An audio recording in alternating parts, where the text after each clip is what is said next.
तो आप सभी का स्वागत है। तो फिर आज हम बात करने वाले हैं भाई साहब आपके मोस्ट इम्पोर्टेंट क्वेश्चंस जो आपकी एग्जाम में बनने वाले हैं, ठीक है ना। तो ध्यान रखिएगा, बहुत सारे एग्जाम आने वाले हैं भाई साहब, इन सभी को पढ़कर आप जरूर जाइएगा, ठीक है ना। तो पहला क्वेश्चन है कि सार्क का जो विस्तृत रूप है वो क्या है। तो भैया सार्क का विस्तृत रूप है south Asian association for regional cooperation, ठीक है। यानी कि ऑप्शन नंबर बी इसका क्या होगा, राइट आंसर होगा। अब बात करें सार्क के बारे में, तो सार्क का जो विस्तृत रूप है आपके सामने तो दिख गया, ये है भाई। स्थापना पूछा जाता है तो ध्यान रखिएगा 8 दिसंबर 1985 को बांग्लादेश के कहाँ हुआ था, ढाका में हुआ था, ठीक। संस्थापक देश कौन है, बांग्लादेश है, भूटान है, भारत है, मालदीव है, नेपाल और पाकिस्तान और श्रीलंका है। उसके बाद से यहाँ पे इसके पूछ लेता है कि इसका सचिवालय यानी इसका मुख्यालय कहाँ पे है, हेडक्वार्टर कहाँ पे है, तो वो है आपके नेपाल की राजधानी जो है काठमांडू में है। फिर उसके बाद यहाँ पे आपके वर्तमान सदस्य कितने हैं, इसको ध्यान रखिएगा। मालदीव है, बांग्लादेश है, भूटान, श्रीलंका, पाकिस्तान, भारत, नेपाल और फिर क्या है, अफगानिस्तान है, ठीक है ना। तो इसके वर्तमान सदस्य, इसका हेडक्वार्टर आपको ध्यान रखना है, ठीक है, और इसकी स्थापना, ठीक है।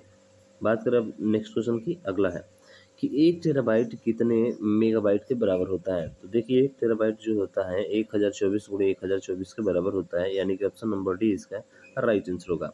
अब टेराबाइट ये बड़ा पूछा जाता है क्वेश्चन भाई, तो ध्यान रखिएगा। एक निबल में कितना होता है, 4 बाइट होता है, और 1 बाइट में 8 बिट होता है, और 1 किलोबाइट में 1024 बाइट होता है, 1 मेगाबाइट में जो होता है 1024 किलोबाइट होता है। फिर से बात करें कि 1 गीगाबाइट में कितना होता है, तो 1024 मेगाबाइट होता है, और 1 टेराबाइट आपको बता दिया कि 1024 गुणे 1024 गीगाबाइट होता है, ठीक है ना।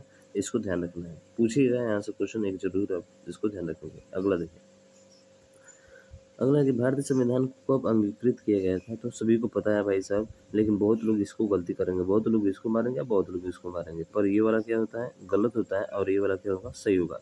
क्योंकि अंगीकृत जो है आपको इतना पे किया गया था, ठीक है।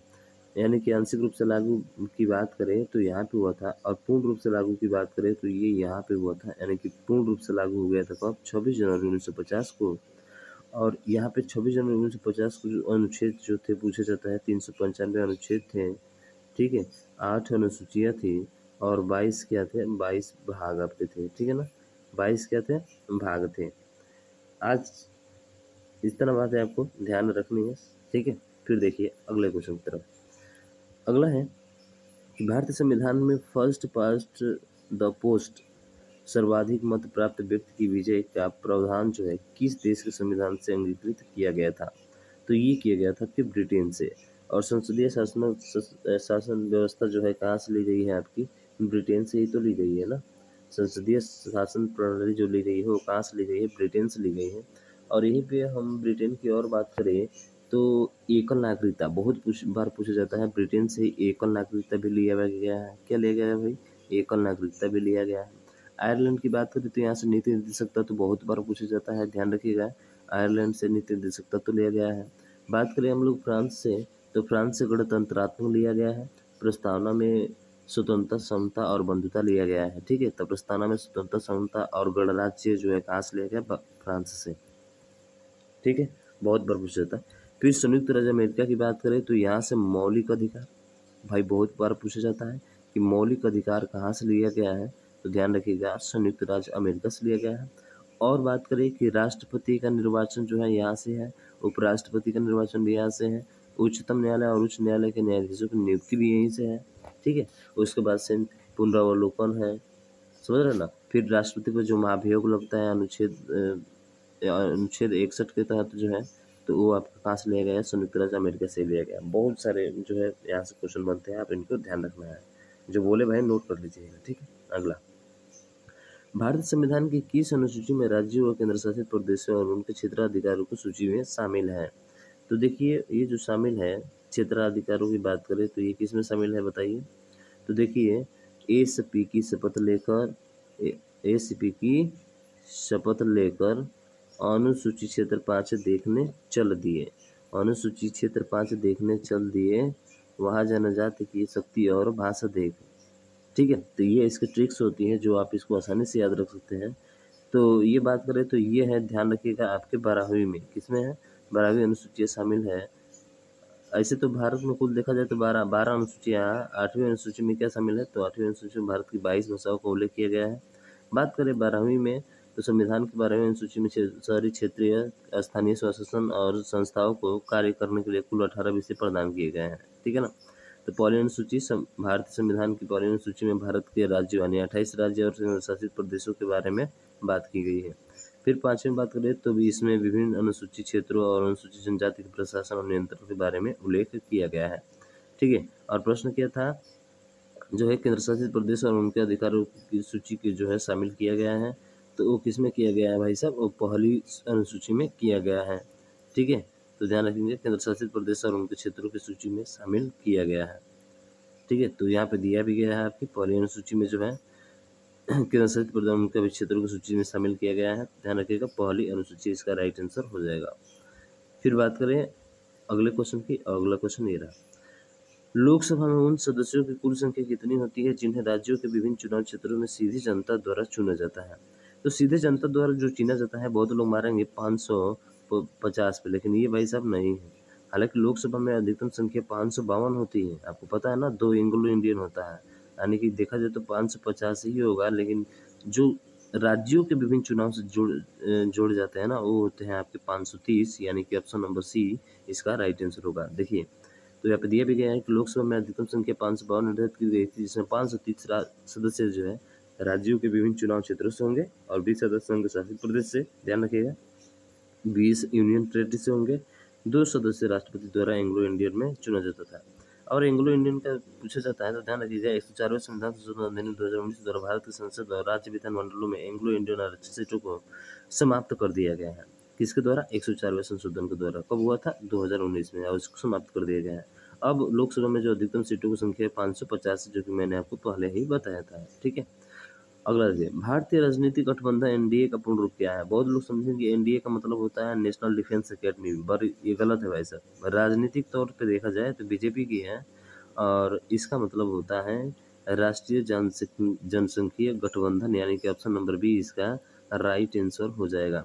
अब देखिए एन का मतलब होता है इन का मतलब होता है नेशनल, और डी का मतलब होता है डेमोक्रेटिक, और ए का मतलब होता है अलायंस। नेशनल डेमोक्रेटिक अलायंस, ध्यान रखिएगा, इसका मतलब होता है राष्ट्रीय जनसंघीय गठबंधन, तो इसलिए इसका बी नंबर जो है आपका राइट हो जाएगा।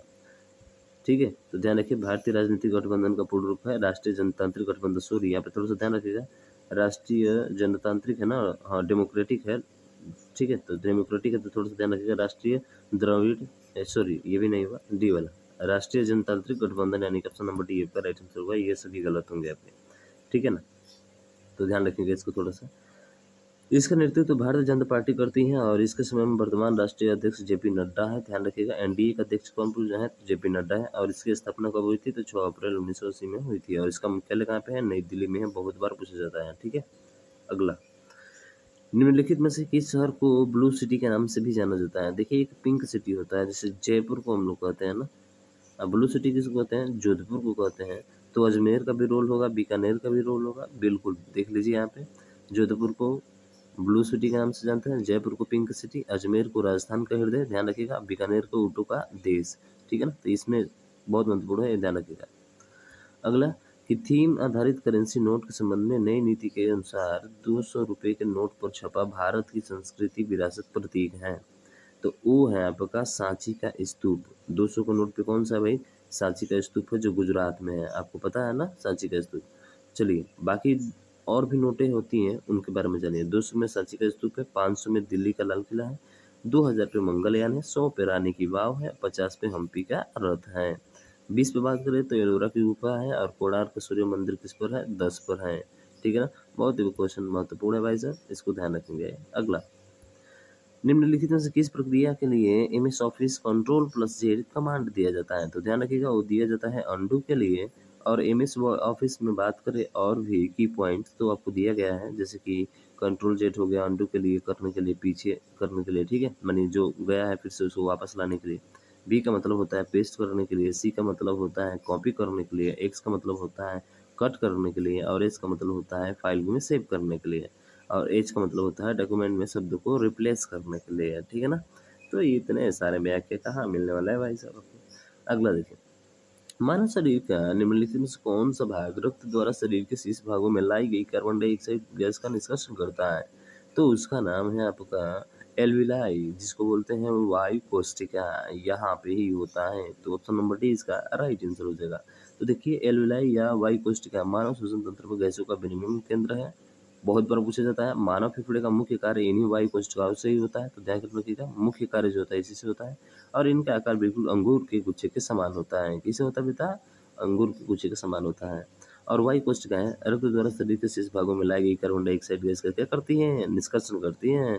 लेरिंग्स जिसमें आवाज बनता है, लेरिंग्स जिसे स्वर तंत्र या वॉइस बॉक्स कहा जाता है। ब्रोंची एक श्वास नलिका होती है जो फेफड़े में हवा का संचालन करती है। तो ध्यान रखिएगा ब्रोंची जो होता है श्वास नलिका होती है जो फेफड़े में हवा का क्या करती है? संचालन करती है। ठीक है, तो ये भी पॉइंट आप ध्यान रखेंगे। अगला है थोड़ा सा करेंट से रिलेटेड है भैया कि अप्रैल 2023 में जारी संयुक्त राष्ट्र जनसंख्या कोष की state of world population report के अनुसार भारत की जनसंख्या कितनी हो गई है? तो भाई साहब चीन था, देखे थे ना, चीन था। लेकिन देखिए चीन से कुछ ही आगे है, वो है 142.86 करोड़। और जो आपका चीन का है ना वो भी है 142.57। चीन की क्या है जनसंख्या? 142.57 चीन की है। तो चीन दूसरे स्थान पे हो गया भैया, भारत पछाड़ दिया इसको, समझ रहे हो ना। 142.86 करोड़ है, समझ में आया क्या? गजब का है, ठीक है ना। अगला देखिए अप्रैल 2023 में नाटो नाटो का फुल फॉर्म पूछ लेता है भाई साहब, नॉर्थ अटलांटिक ट्रेटरी ऑर्गेनाइजेशन। ठीक है, नॉर्थ अटलांटिक ट्रेटरी ऑर्गेनाइजेशन का 31वां सदस्य कौन देश है? तो देखिए जो 31वां सदस्य देश बना है वो आपका फिनलैंड बना है। और फिनलैंड की राजधानी आपको पता होना चाहिए हेलेंसिकी है। ठीक है, और करेंसी क्या है? तो करेंसी यहाँ की यूरो है। बात करें यूक्रेन, तो जो यूक्रेन है इसकी राजधानी सिचियान है, चिसियान है, चिसियान चिसियान भाई। और इसकी करेंसी जो है लीव है। क्या है? मोल्दोवन लीव है, ठीक है ना। और बात करें स्वीडन, तो स्वीडन की राजधानी है स्टॉकहोम, सबको पता है भाई साहब, स्वीडन की राजधानी स्टॉकहोम। और इसका जो करेंसी है वो है क्रोना। क्या भैया?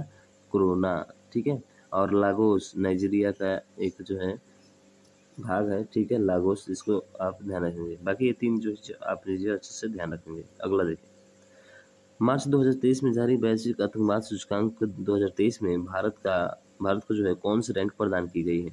देखिए आतंकवाद सूचकांक 2023 में भारत को कौन सी रैंक प्रदान की गई है? तो आतंकवाद सूचकांक में जो भारत को रैंक प्रदान की गई है वो 13वां रैंक प्रदान किया गया है। कितने देशों में भैया पूछ लेता है? तो 163 देशों में जो है इसको ये रैंक प्रदान किया गया है, ठीक है ना, आपको ध्यान रखना है। अगला देखिए खत्म, ठीक है। तो मुझे आशा है कि ये क्वेश्चन आपको समझ में आए हैं। तो भाई चैनल को सब्सक्राइब कर लीजिएगा, ऐसे ही जीके जीएस के आपके क्लासेस 6 बजे सुबह में डेली मिलती है, ठीक है ना। तो इसको ज़्यादा से ज़्यादा शेयर करना, और अभी तक चैनल सब्सक्राइब नहीं किया तो सब्सक्राइब जरूर कर लें। तो मिलते हैं हम लोग नेक्स्ट वीडियो में, तब तक के लिए जय हिंद जय भारत।